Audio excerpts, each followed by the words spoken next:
Hey guys, Ray here. Today we're going to try something interesting just for fun. We're going to check out 4 different Les Pauls. Was recently working on a song and was kind of swapping guitars out, and wanted to kind of hear the differences, see if I could actually hear, the subtle differences between the 4 different guitars. The 4 different guitars, 2 are going to be Gibsons and 2 are going to be Epiphones, and just want to kind of play a couple of different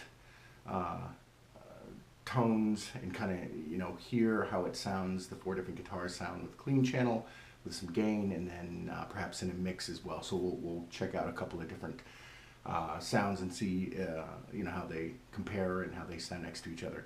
Not doing this for anything crazy, just wanted to hear the difference and give you a little sample of the 4 different. So 2 Gibsons, 1 traditional, 1 studio, and then a Epiphone Les Paul Standard and an Epiphone Les Paul Standard Pro.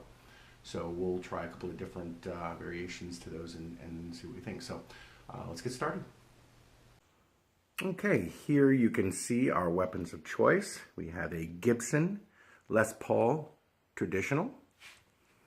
We have a Studio, Gibson Studio. We have an Epiphone Les Paul Standard. And last but not least, an Epiphone Les Paul Standard Pro. So let's give them a try.